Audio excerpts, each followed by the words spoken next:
semuanya, pada kesempatan kali ini kami akan membahas materi mengenai lingkungan perkantoran. Mungkin kita sudah sering mendengar lingkungan perkantoran, namun kita masih belum tahu bagaimana sih lingkungan perkantoran yang baik. Nah, maka dari itu kami akan membahas mengenai lingkungan perkantoran, syarat-syarat lingkungan perkantoran yang baik dan benar, konversi energi dan sistem keamanan kantor. Langsung saja kita masuk ke pengertian lingkungan perkantoran. Jadi lingkungan perkantoran adalah semua aspek fisik dan sosial yang ada di sekitar karyawan saat mereka bekerja, yang dapat mempengaruhi kinerja dan produktivitas mereka.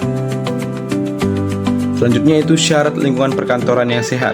Yang pertama, persyaratan air, yang dimana perolehan air di perkantoran dapat diambil dari perusahaan air minum, sumber air tanah, dan sumber lain yang telah diolah sehingga memenuhi persyaratan kesehatan.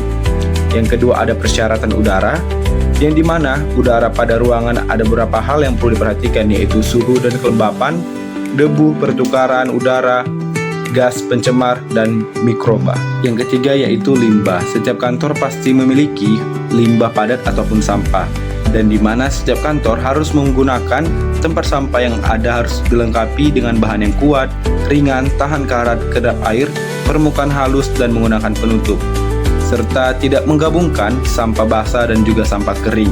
4. Pencahayaan di ruangan, yang dimana setiap ruangan harus memiliki intensitas cahaya minimal 100 lux supaya karyawan dapat bekerja dengan maksimal.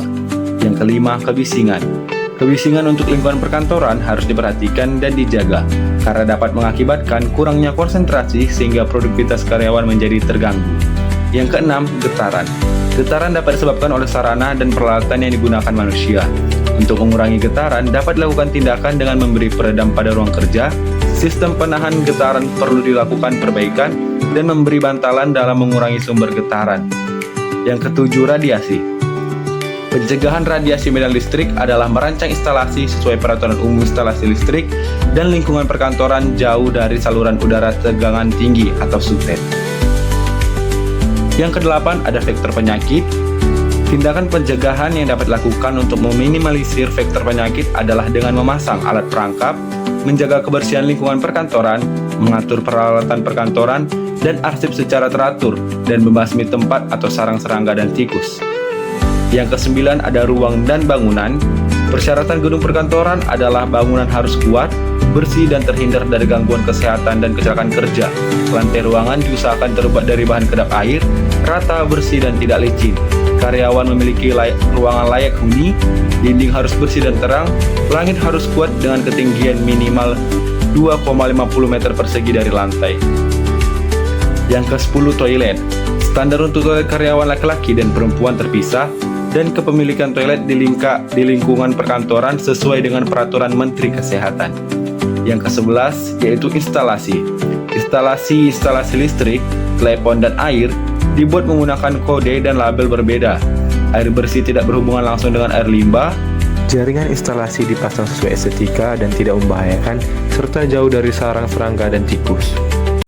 Konservasi energi. Konservasi energi merupakan tindakan pemanfaatan energi secara efisien dan rasional dalam meningkatkan pembangunan tanpa mengurangi penggunaan energi yang semestinya.